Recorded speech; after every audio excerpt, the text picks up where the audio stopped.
So we've discussed India a lot, but for some international perspective, we have Hanna Kreitem from ISOC joining us over Zoom. Yeah, I'll let you go. Thank you very much. I hope you can hear me well. If I can just get the confirmation from someone that you can hear me. Okay, great. Thank you. Thank you very much. So I am really pleased to be here with you today. My name is Hanna Kreitem, and I'm a director for Internet Technology Development. I work mainly between Europe and the Middle East. And I'm following the great speakers to give, well, a more boring perspective of peering and IXPs.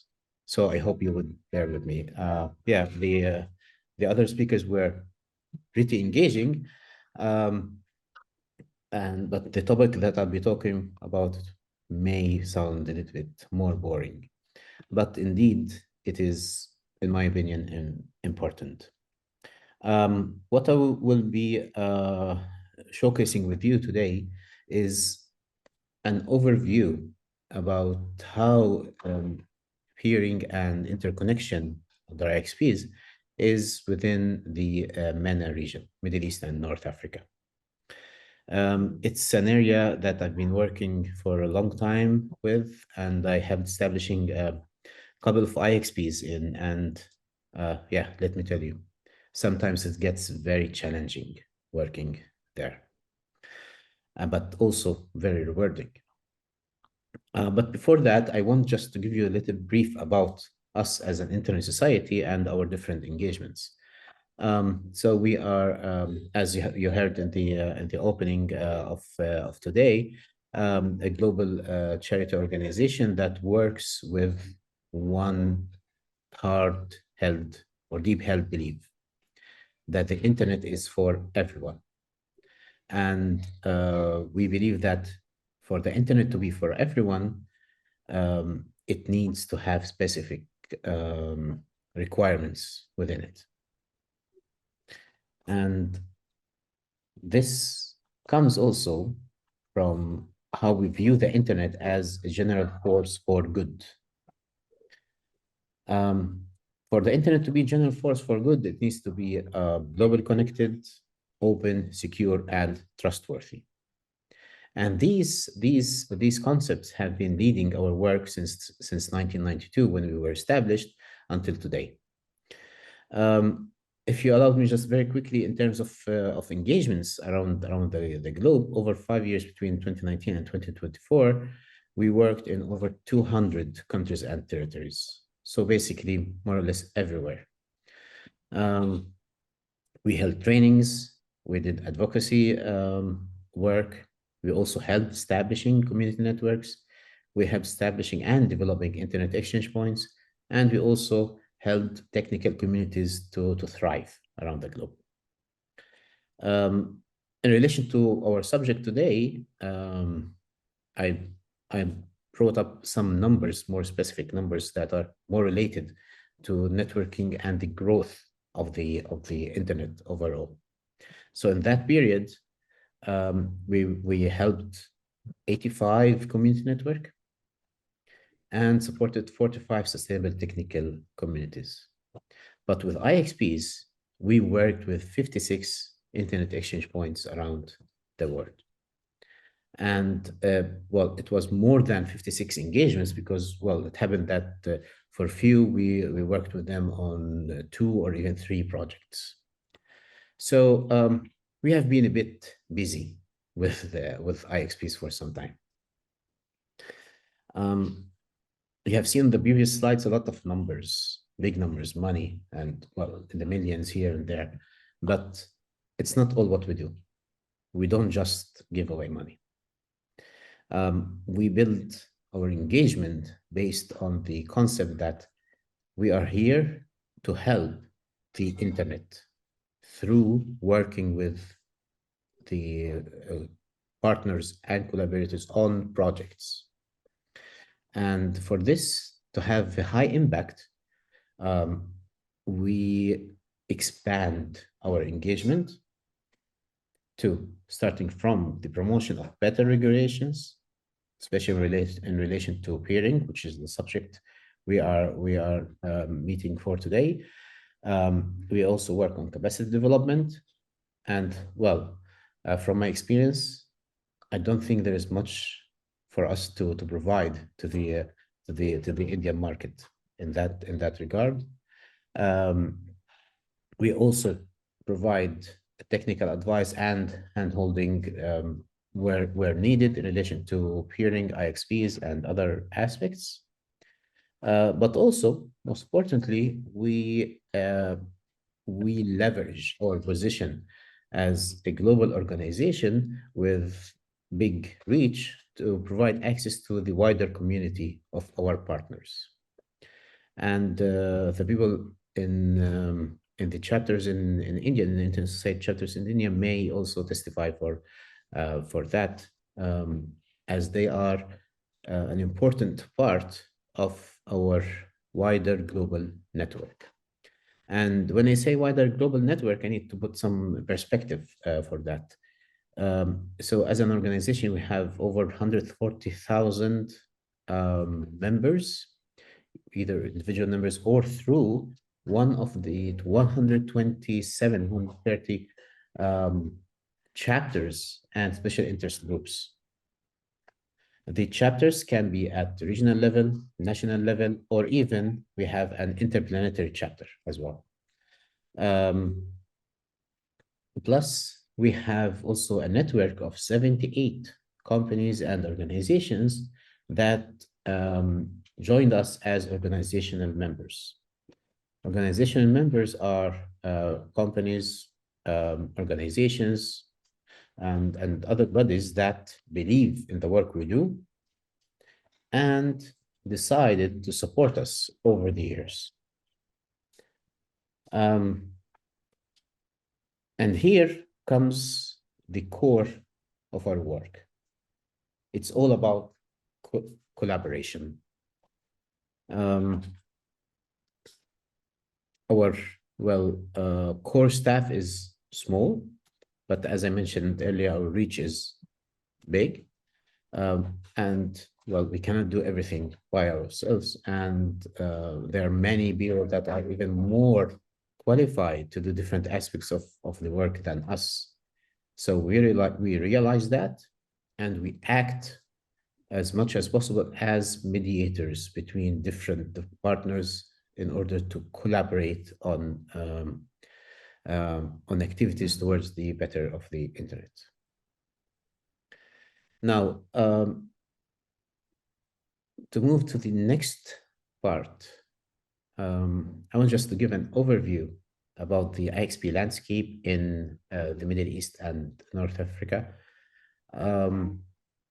And the goal is to look at different experiences and see where they diverge with the experience in India, and perhaps use them as lenses to look into the future if it's possible, or also to have some sort of retrospective view about how things could have happened or done. MENA region is diverse. I always say that it is a mistake to say that there is one thing in the MENA region. In terms of culture, in terms of food, in terms of even if I dare language, in terms of colloquial language, they are highly diverse between one country and the other, or one part of MENA and the other.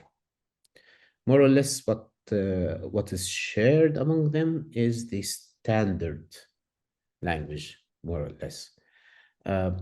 Plus a general feeling that, yes, this is an integral part all over. However, there were a lot of common themes that I tried to categorize different efforts towards internet exchange points in the region under. So the key driver behind peering in the region is, well, as we heard earlier from many of the experts in the room, that we want to promote local traffic, we want to foster digital economy, and in many aspects, we want to ensure national cybersecurity and resilience. This comes very at a time when governments increasingly see IXPs as strategic national infrastructure. And I will give examples later on how that is being viewed. Now for the common themes, the level of formalization of how an IXP is established and operated varies widely. We have seen, and I will get into more details about that and examples, community-led IXPs that thrived, that worked. In other places, we have seen government pushed IXPs that also worked in a way. Another common theme is the incumbent influence. In almost all of the countries, we have seen that there is an incumbent telecom operator, and that posed, in most cases, a challenge, as that operator is basically more or less the dominant over the market, and in much of the cases, it is connected to the state, or is too large to be to have very high oversight. And yeah, with different regulations and different levels of movement around the world in terms of data localization and so on, IXPs are becoming part of the sovereign digital infrastructures, which in many cases led to even more regulations around IXPs. Now, for an overview about the IXPs in the MENA region, how many are they and where are they? Well, they have seen a huge boom since the 2010s. I would say, and we have now around 15 operational internet exchange points across nearly 10 countries, or even a little bit more. So more or less half of the countries in the MENA region do have internet exchange points. And yeah, the ISPs in the room may see around this date that there were a lot of technological changes that led for more need for an IXP. Before that time, the internet was more static, more or less, but also, and more importantly, we did not rely a lot on secure telecommunication channels. How many of you used to have to access only HTTPS websites by that time, or not? Now, the introduction of secure communication channels meant that, yes, the users would be more protected, but from the viewpoint of ISPs, it meant that caching is becoming more challenging. Even the smallest ISP would have, you know, a spare machine that would run tools like Squid or whatever to cache frequently accessed content and serve it to their users. And this gave them a leverage of around sometimes 10 to 1 or even 100 to 1 or even more requests coming into the IXP to requests going to the transit provider.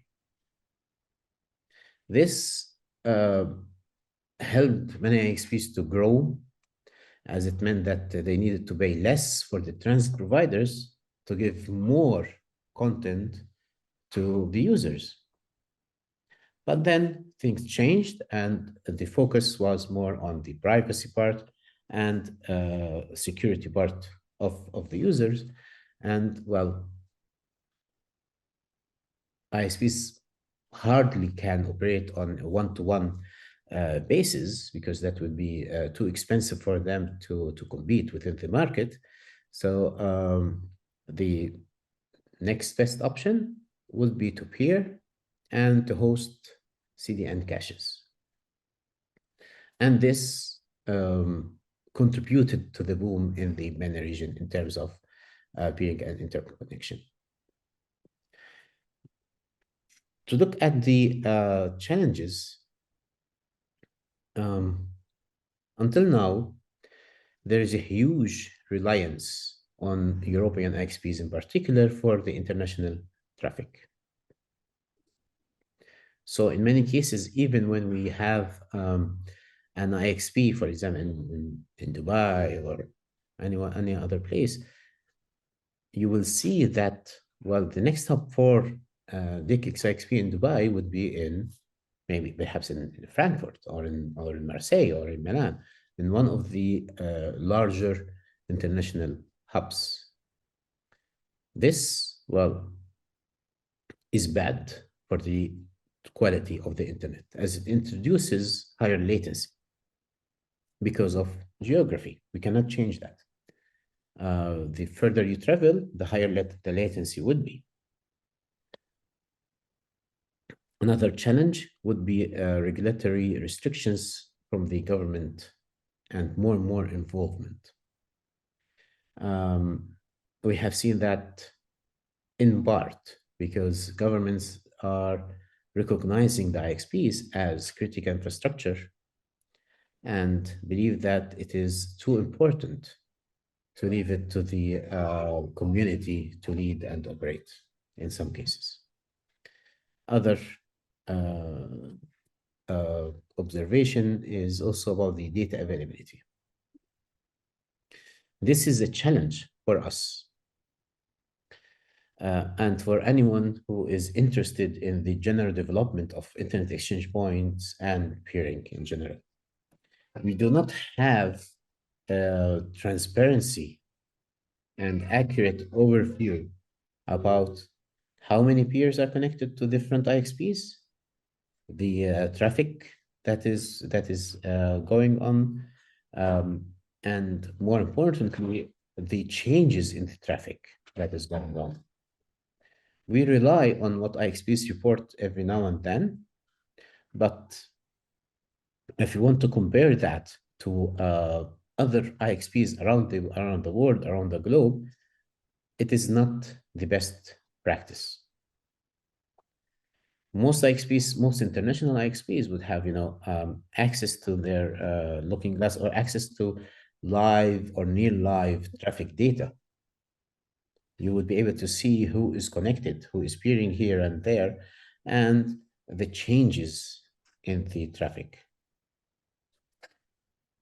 Some may consider this confidential information. In the MENA region, it is more or less considered a business secret sometimes, but it is against the best practices.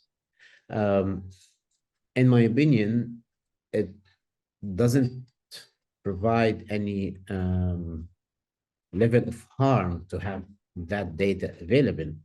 On the opposite, it provides a good marketing material for your IXP, for the global CDNs, for the other peers within the country and internationally. And also provides an insight into the resilience of your network and of your IXP. So yeah, one of our key recommendations would be to have these data available and publicly accessible. Now, if you want to focus a little bit more on the regulatory control areas in the MENA region, I categorize them into 5 key areas. The first one, which is a very beloved topic in the region, would be the ownership and governance. We have seen some regulations in many of the MENA countries that specify who can run and own an IXP. For example, there were pushes to have state-owned entities, and here this again stems from the digital sovereignty beliefs in some places. Others would rather have private companies, and in other places there would be push, or at least allowing for non-profit associations, member-based associations, or other groups, either from telecom operators or even the civil society interested in technology, to run and own an IXP.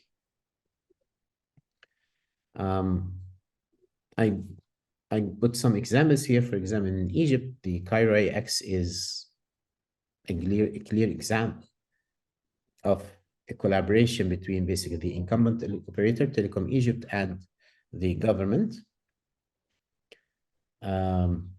On the other end of the spectrum, we see the Beirut IX in Lebanon, which is a community-driven IXP. It operates under a non-profit model, and both are working. Both works in a way.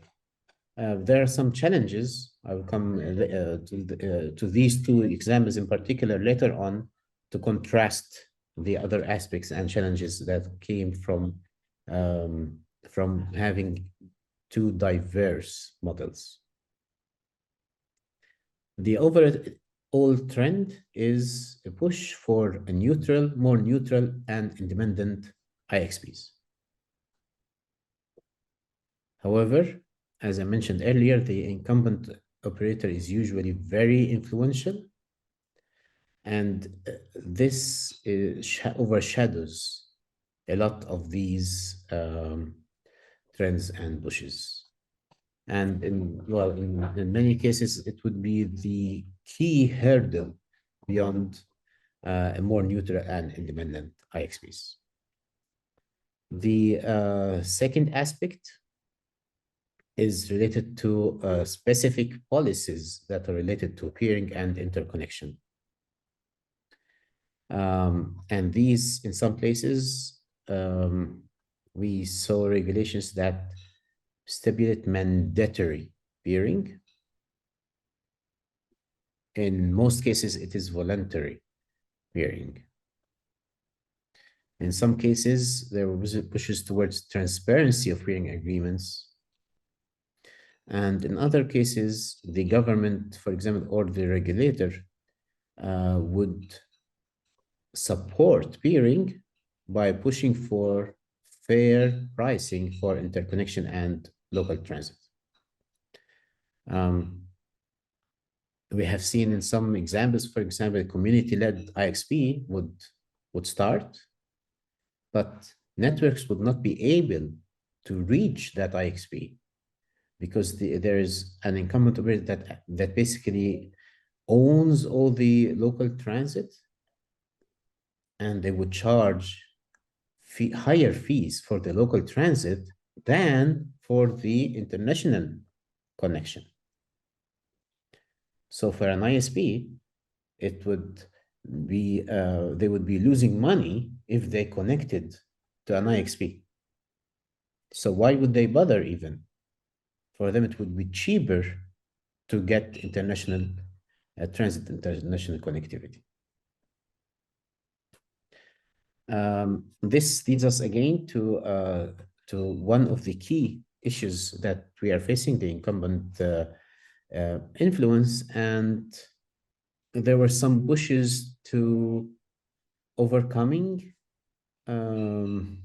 that, and also overcoming reluctance that usually happens with the incumbent operators to connect to the IXPs.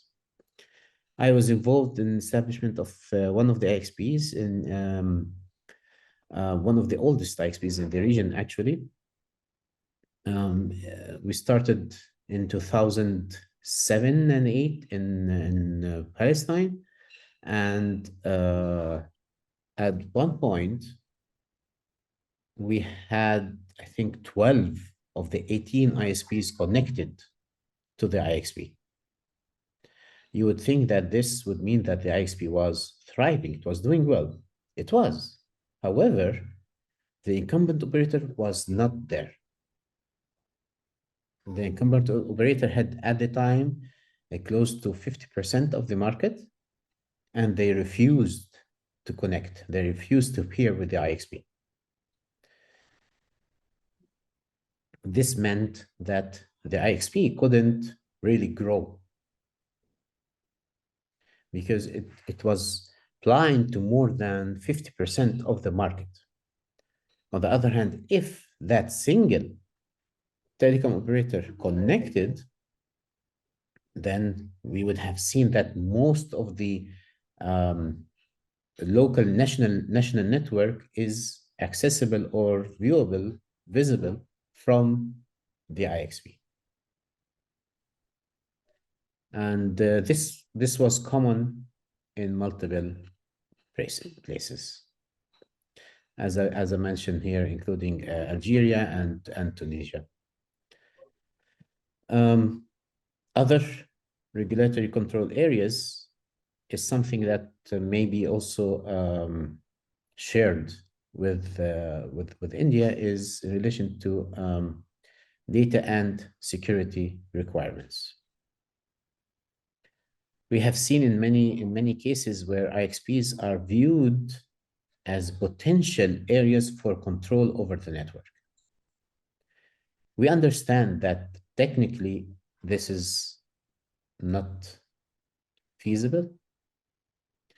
We would not be able to censor content that's going through an IXP without basically breaking how the IXP works. However, many countries introduced overall cybersecurity frameworks and regulations that included requirements for data localization, content filtering, all access to lawful interception, lawful access.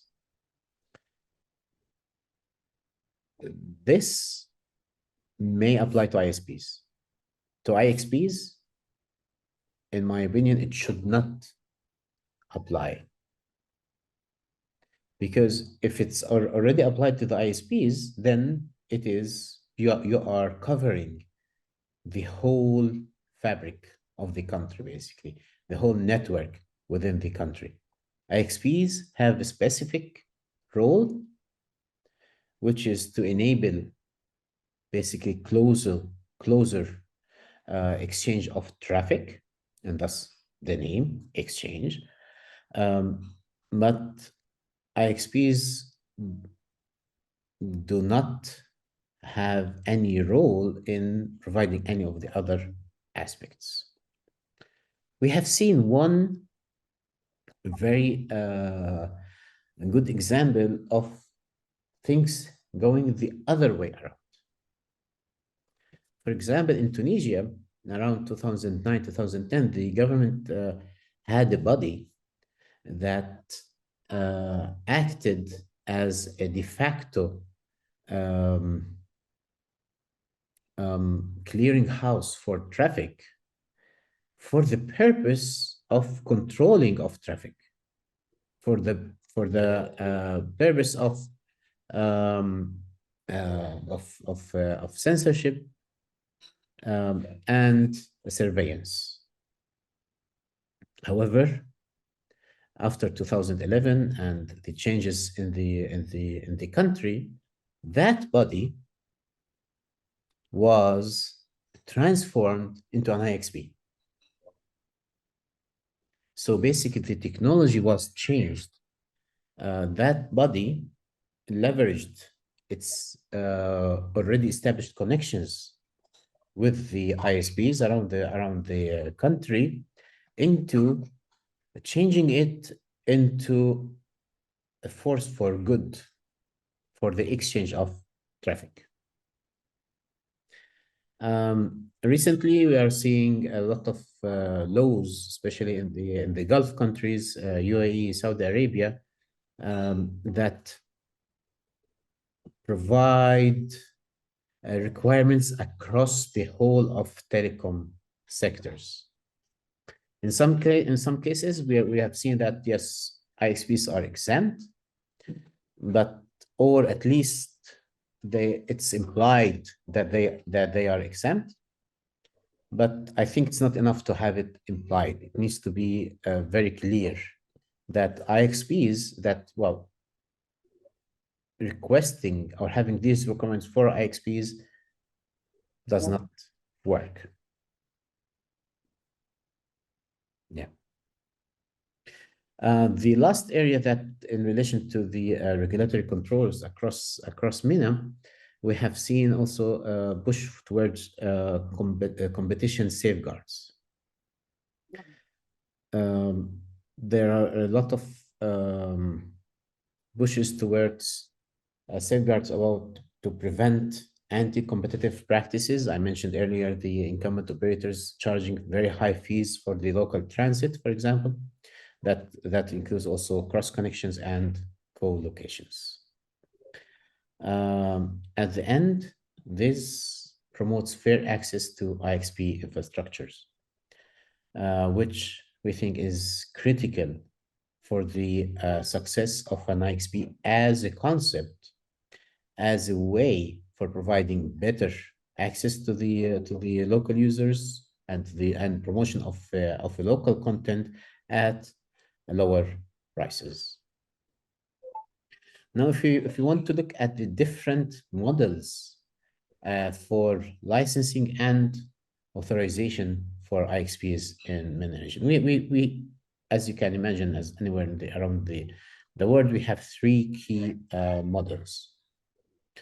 The first one is where we have a requirement for a specific IXP license or permit, which is a dedicated permit or authorization to provide internet exchange services, or basically running an IXP. This is the case in Saudi Arabia for the SAIX sites.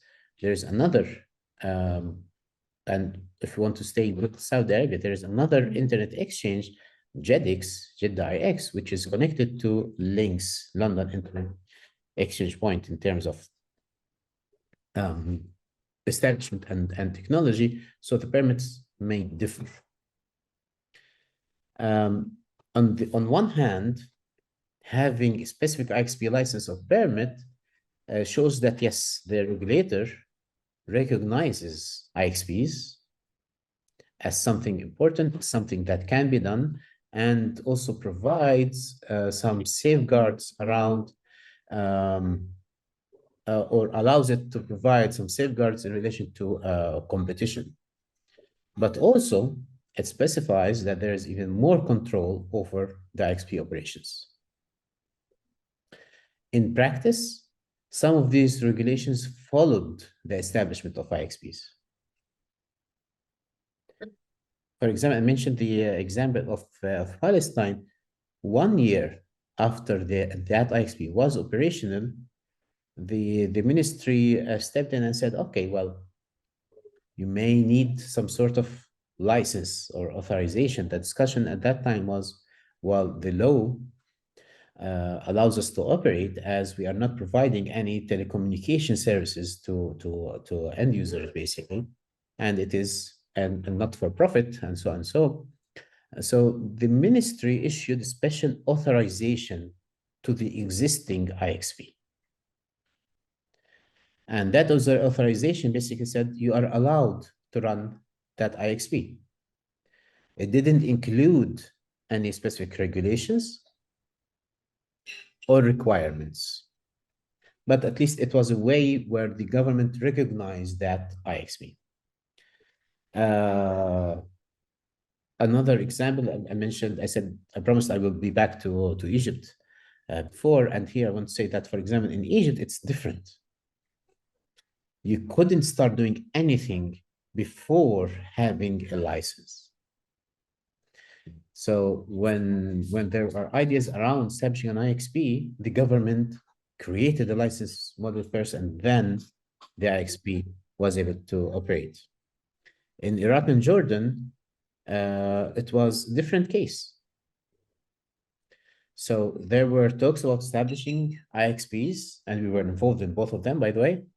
And then the regulators started saying, okay, we hear these, we know about these, we want now to create a model for licensing for IXPs. And in both cases, what happened was the IXP was operational with even before the consultation for the regulations came up. So it was a way for the people wanting to establish the IXP to to put a line in the sand to establish something before they are governed in a way.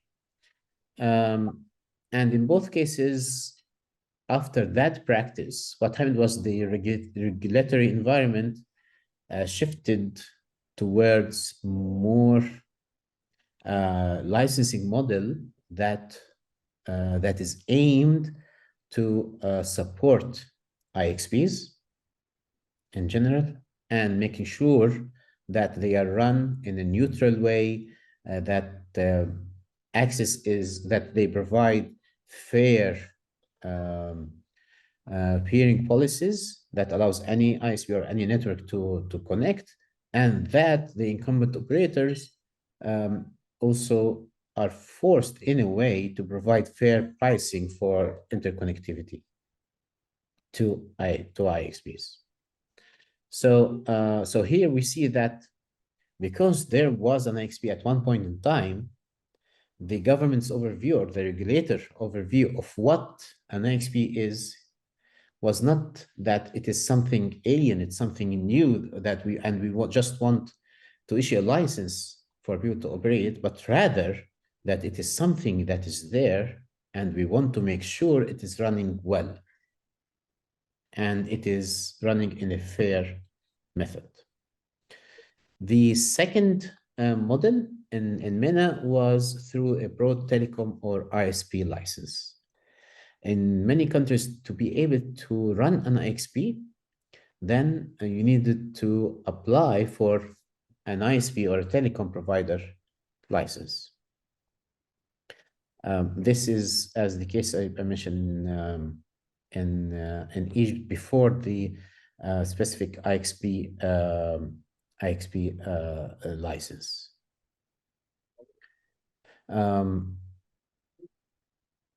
Yes, I hear something from you. Is there any question? Or?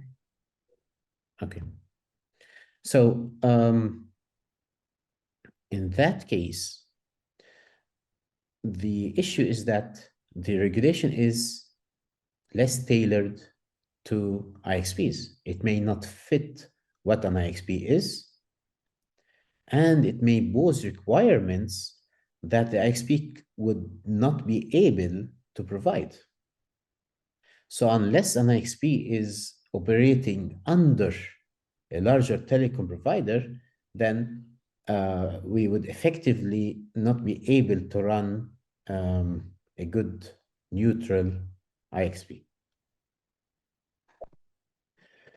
The third and last model would be just the basically no licensing needed, or the de facto operations. This where well, there's no need for an explicit authorization or permit to run an IXP itself.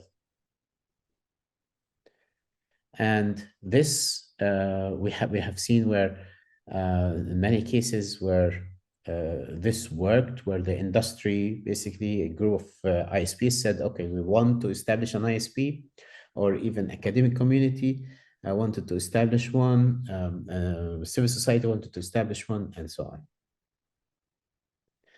on. These worked, for example, in Lebanon, in the first IXP in Palestine. Later on, the government overtook that position. This is common where the market is more or less smaller and also less regulated. But also there's potential for this when the market is mature and the community is mature, as in the case in India.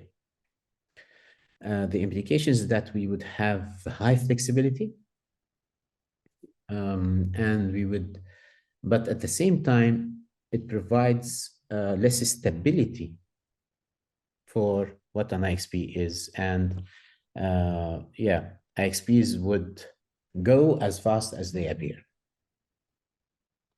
in these cases. Now, I did some homework and looked at the Telecommunication Act of 2023 and the rather new TRA in relation to IXPs, and I did a little bit of comparison between how it looks like in MENA versus what we are looking at. I mentioned earlier in MENA that, well, it differs a lot in terms of the how specific the license is, but generally there is a trend towards a specific IXP permit or authorization.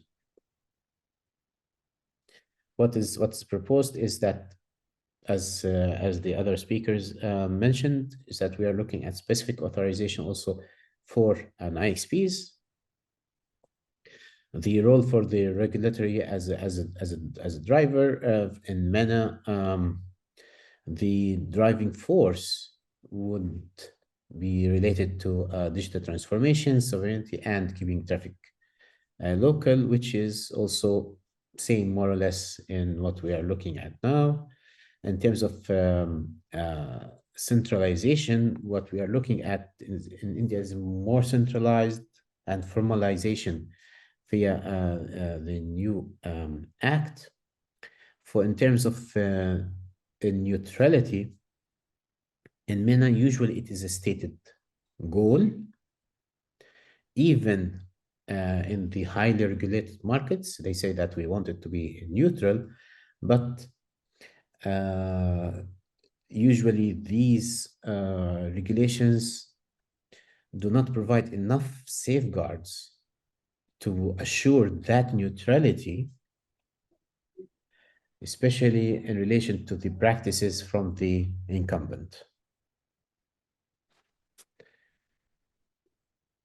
We are also seeing that there is the objective of having neutrality. Also, it's not really clear to me whether that net neutrality is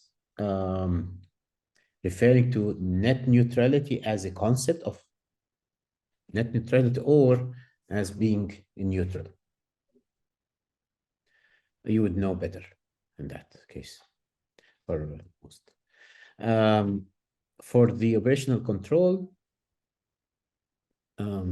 we are in the MENA region, we are seeing that some fall under the specific IXV, others under broader telecom rules, but the emerging trends is towards having specific rules. Here in India, we're looking at the new authorization model allows specific terms and conditions for an IXP to operate. And a little bit further, we will look at what we think that may work or not. In terms of data and security, in the MENA region, it's usually integrated in broader cybersecurity laws. Here we're looking at it explicitly mentioned. Now, what works best? Well, the thing is that there's no one size fits all. It varies a lot between one country and another, one market and another, in terms of the maturity of the market, the size of the market, the competitiveness of the local content as well, the pricing of the interconnection, whether international or local. So there are so many aspects, but also one important aspect is the local culture of doing business. For example, I mentioned the example of Beirut, Lebanon, as a community-led IXP. It's working, it's thriving, and partially that is because the culture there, or the general atmosphere, allows for community-led activities to happen. In other places, for example, in the Gulf, the overall trend is that activities in general are either business-oriented or governmental-led. And this is reflected again in how an IXP works. I tried to summarize here what we think is good insights for regulatory design. We think that, yes, having a dedicated IXP regulation would offer clarity, but also it needs to be flexible enough to avoid any negative effects on innovation. It needs to be also enabling for the growth of an IXP, specific for neutrality in terms of who can connect and so on. It needs to provide competition safeguards and promote fair access. So in general, we are looking at a permissive license rather than controlling license. We think that it's crucial to have a multi-stakeholder dialogue, like the one we're having right now. So for the IXP regulations to serve both the government objectives and the industry. I mentioned earlier the case of Jordan and Iraq, where the regulations in a way were influenced by having a de facto IXP and that led into the discussion of, okay, we have an IXP, we need to make sure that it works in a fair way and also enables others to jump into that market of an IXP, rather than the discussion of who controls what.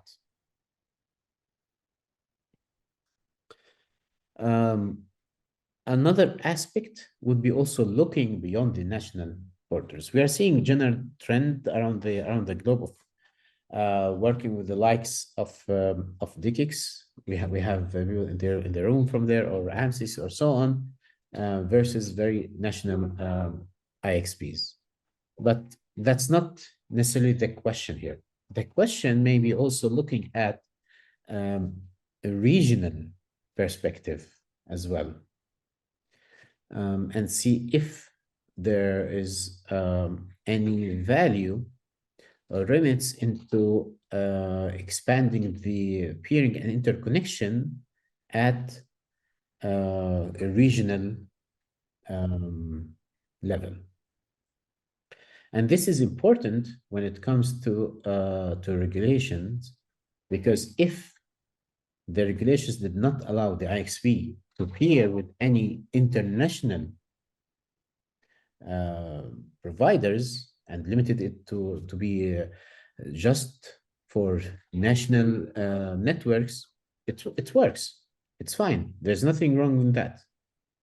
And this is the core concept of an IXP. But we are limiting the potential for a more impactful IXP and interconnection models. So that's basically an overview about the landscape in the MENA region, what we are looking at, and the general trends. So yeah, I'm available here for any questions you may have or discussions. Does anybody have questions for Hannah or for anybody else who spoke before him?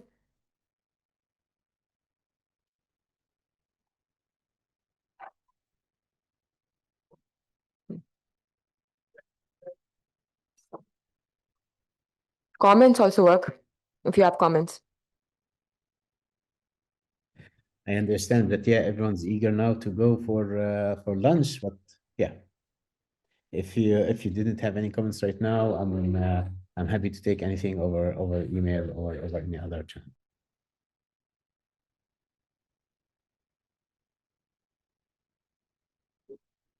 Oh, Thank you for your nice presentation of the Middle East and other regional region. My question is why countries like Dubai, Bahrain, smaller countries have their own exchanges rather than we have a Middle East exchange, which will cover the entire, region, smaller and, slightly smaller, bigger region, countries around that. Yes. Because that will be better than, covering each and every, and then, everybody is trying to do the same kind of thing. Yes, this is very, very a good question here, and thank you for raising this up. So, generally for an IXP to work, you need at least 3 networks to connect to. In the example of UAE, we have 2 networks, 2 national telecom operators, and in that case, the UAE IX is not a national IXP, but rather it is a gateway for international CDNs and IXPs as well. And it's part of the larger DECIX network. So it's not essentially an IXP that falls within the definitions of what we think an IXP is, but it still provides important interconnection services. We've been working, for example, with people in Oman.